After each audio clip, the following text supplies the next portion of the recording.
हिंद मेरे दोस्तों, आपका स्वागत है आपके अपने YouTube चैनल प्रीतम एकेडमी परिवार में। और मैं हूं सूरज कुमार। तो कैसे हैं आप लोग? आई होप कि आप लोग अच्छे होंगे, स्वस्थ होंगे, साथ ही साथ पढ़ाई कर रहे होंगे। तो बेसिकली आज के इस वीडियो में हम लोग जो आपका पॉलिटेक्निक का जो एंट्रेंस एग्जाम होता है उसके 10 केमिस्ट्री के मोस्ट इंपॉर्टेंट क्वेश्चन पर बात करेंगे।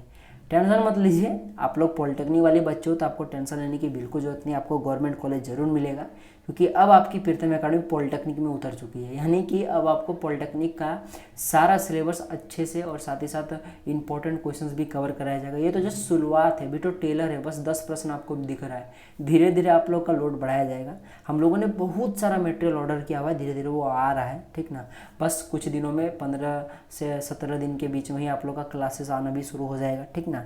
एकदम प्रॉपर आपका क्लास चलेगा। मैथ का आपका बोर्ड में लिया जाएगा, केमिस्ट्री फिजिक्स भी देखा जाएगा, जिससे अच्छा होगा उसके हिसाब से काम किया जाएगा।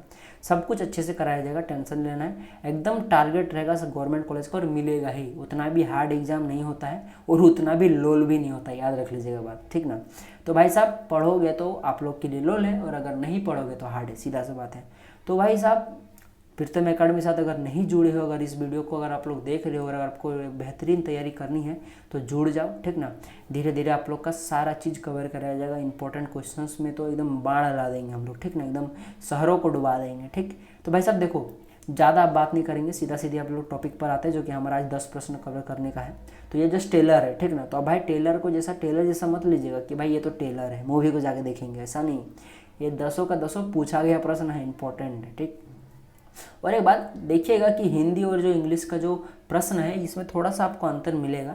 यानी क्यों समझ लो कि इंग्लिश वाला थोड़ा बेटर एक्सप्लेन कर पाया, पर हिंदी वाला थोड़ा सा चूक गया है, ठीक ना। ऐसा बात नहीं है कि भाई दोनों पूरा डिफरेंट है, दोनों का भाई तो आंसर तो सेम ही होगा ना। यानी कि दोनों क्वेश्चन का जो निश है, यानी कि जो दोनों क्वेश्चंस आपका है हिंदी और इंग्लिश में, दोनों का आंसर तो सेम ही होगा, पर थोड़ा सा हिंदी वाला थोड़ा सम और बेटर कर सकता था, ठीक ना। तो भाई साहब छोड़िए, उतना आपको नहीं जाना है, मैं तो हूँ ही, अभी आपको सारा कुछ समझा दूंगा, ठीक ना। तो भाई साहब देखो, जो सबसे पहला प्रश्न आपका आता है, बहुत ही मस्त सा प्रश्न है। देखो क्या है सो, देखिए, धातुओं का निष्कर्षण डैश से आसानी से किया जा सकता है। यानी कि metal can be extracted easily and economically form. तो देखो भाई साहब यहाँ पे अंतर क्या है कि यहाँ सीधा सा कह रहा है कि इनमें से किससे धातुओं का निष्कर्षण आसानी से किया जा सकता है, हिंदी में ये बोल रहा है। पर इंग्लिश में एक चीज़ एक्स्ट्रा एड ऑन क्या हुआ है कि इकोनॉमिकली भी वो ईजी हो। यानी कि देखो, metal can be extracted easily, यानी कि इन ऑप्शंस में से किससे मेटल्स आसानी से निकाला जा सके, और वो इकोनॉमिकली यानी कि आर्थिक रूप से, यानी कि बोलो पैसे भी उसमें कम लगे। देखो ये बात तो ये ज़्यादा समझाया है, ज़्यादा ऐड किया हुआ है, इसलिए इंग्लिश बेटर है, ठीक ना। अब भाई जिसको समझ में आता है तो इंग्लिश से पढ़े, वरना हिंदी से भी ऐसा कोई गलती नहीं है, ठीक ना। तो भाई साहब याद रख लीजिएगा, जो और होता है, जो आपका अयस्क होता है, यानी सी नंबर का ऑप्शन आपका करेक्ट हो जाएगा। इससे ही क्या होता है, निष्कर्षण करना बोलो ईजी होता है और वो इकोनॉमिकली भी आसान पड़ता है, ठीक ना। और मैं हिंदी इंग्लिश दोनों में समझाऊंगा, तो आपको बिल्कुल भी टेंशन नहीं लेना है। देखो 2 नंबर का जो प्रश्न है क्या लिखा है, संगमरमर का वायुमंडलीय आर्द्रता और CO2 के साथ अभिक्रिया करके चूना बनाना उदाहरण है। यहाँ CO2 होगा, यहाँ थोड़ा सा बस प्रिंट मिस्टेक है, उसको सुधार दिया जाएगा, ठीक ना। Reaction of marble with atmospheric humidity and CO2 the form scale line in an example 4। तो भाई साहब देखो, जो आपका चूना बनता है, बेसिकली सीधा सीधी पूछ रहा है कि ये जो अभिक्रिया है ये किस प्रकार की अभिक्रिया है। तो भाई सबसे पहले अभिक्रिया तो समझो ना। तो देखो सबसे पहले संगमरमर, यानी कि जो आपका मार्बल होता है, मार्बल का फॉर्मूला होता है CaCO3, कैल्शियम कार्बोनेट। वो रिएक्ट करता है वायुमंडलीय आर्द्रता, यानी कि एटमॉस्फेरिक ह्यूमिडिटी। इस ह्यूमिडिटी की बात करें, जब भी आर्द्रता की बात करें तो जाहिर सी बात है वो H2O की बात करें। ह्यूमिडिटी किससे बनता है भाई? जल के कणों से ही ना बनता है। आर्द्रता तो वो जल ही ना हुआ, तो इसलिए जल से रिएक्ट करेगा, साथ ही साथ CO2 से। तो जब ये रिएक्ट करता है तब बनाता है कैल्शियम हाइड्रोक्साइड स्क्लेन लाइन, यानी फिर बोलो कि चूना बनाता है, यानी कि CaOH का होल 2 बनाता है।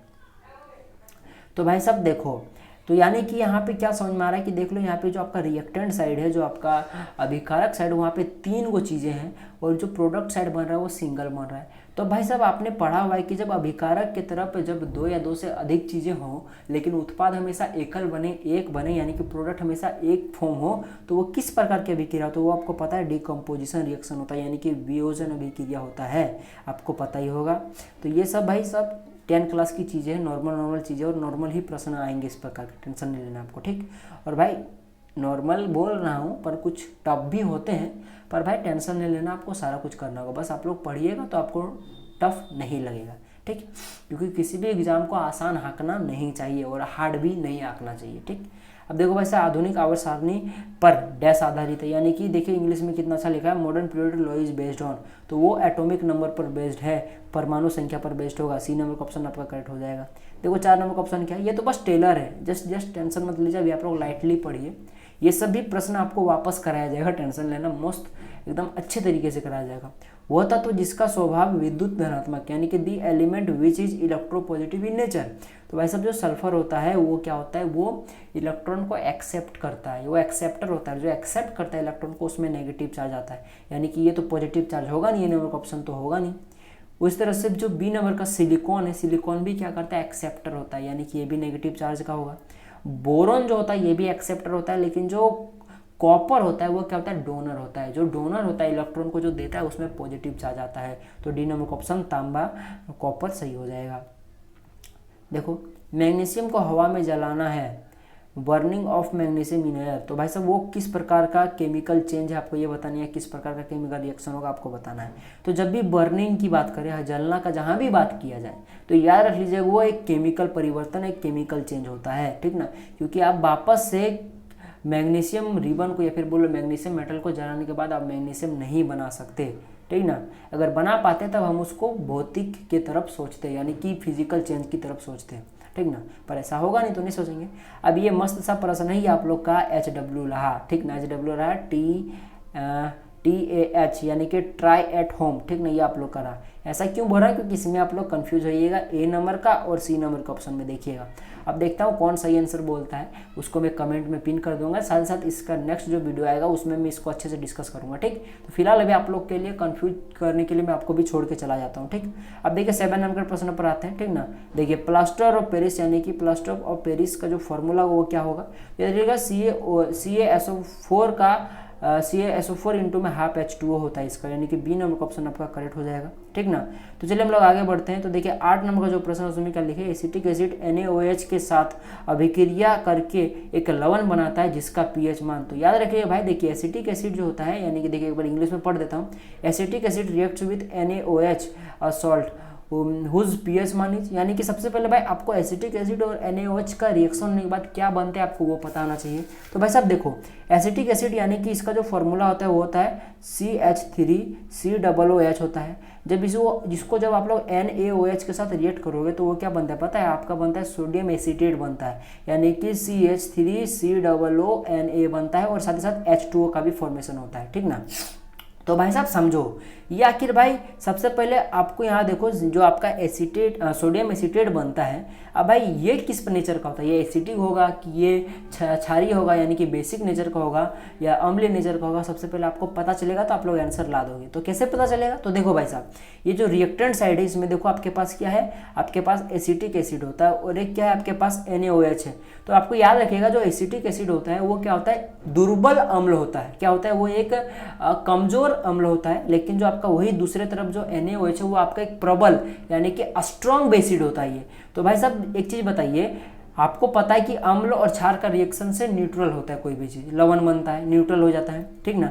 तो भाई साहब देखो आपको पता है कि भाई दोनों न्यूट्रल होना चाहिए था, लेकिन ये जो अम्ल है और ये क्षार जब आपस में सेम पावर का होगा तब न्यूट्रल होगा, लेकिन ये जो आपका पास अम्ल है ये कम है और कम पावर का है, लेकिन जो बेस है वो अधिक पावर का, यानी कि कहीं ना कहीं न्यूट्रल होने के बाद भी जो बनेगा वो कहीं ना कहीं बेसिक इन नेचर का होगा, ठीक है। अब जब बेसिक इन नेचर का वो होगा तो जाहिर सी बात है एक pH स्केल में 7 से कम वाले को हम लोग अम्ल बोलते हैं और 7 से ज़्यादा वालों को हम लोग क्षार बोलते हैं यानी बेस बोलते हैं, ठीक ना। तो भाई साहब जाहिर सी बात है जो 7 से ज़्यादा जिसका वैल्यू होगा उसको हम लोग क्या बोलेंगे, बेस बोलेंगे। तो यानी कि 7 से मोर देन 7 यानी कि सी नंबर का ऑप्शन आपका करेक्ट हो जाएगा। अब चलिए फटाफट 9 नंबर के प्रश्न पर आते हैं, क्या लिखा सो, जब धातु को अम्ल या क्षार के संपर्क में लाने पर गैस निकलती है। देखो भाई साहब इंग्लिश वाला क्या लिखा so, the gas liberated when a metal is treated with acid and base. देखो कितना अच्छा से लिखा हुआ है ना। तो याद रखिएगा सीधा सीधी पूछ रहा है कि अम्ल का धातु से रिएक्शन होगा या फिर धातु को जब अम्ल के साथ रिएक्ट कराओगे तो वो याद रखिएगा कौन सा गैस लिबरेट करता है, कौन सा गैस निकालती है, तो याद रखिएगा हाइड्रोजन गैस निकालती है। डी नंबर क्वेश्चन करेक्ट हो जाएगा, ठीक ना। भाई साहब अब जब धातु अब क्षार के साथ जब रिएक्ट करती है तो कौन सा आप लोग का निकलता है, आप ये कमेंट करके बताइएगा, ठीक ना। मस्त सा प्रश्न है, जो समझने वाले बच्चे होंगे वो समझ गए होंगे। 10 नंबर का प्रश्न क्या है देखिएगा, डैश में उच्च तन्यता पाई जाती है, यानी कि हाई डक्टाइलिटी इज ऑब्जर्व्ड इन, यानी कि इनमें से किसमें हाईली डक्टाइलिटी पाया जाता है, कौन ज़्यादा तन्य धातु है। तो याद रखिएगा जो आपके पास एयू होता है, जो आपके पास सोना होता है, वो हाईली डक्टाइल होता है, यानी कि उसको आप लोग ज़्यादा से ज़्यादा दूर तक खींच सकते हो। आपको पता है कि 1 ग्राम सोना को आप लोग 2 किलोमीटर लंबे तार में खींच सकते हो, सोच के देख सकते हो। तो भाई साहब ये हमारा 10 का 10 प्रश्न होगा, और भी है पर अभी धीरे 10 ही कराया जाए क्योंकि अभी जस्ट टेलर है।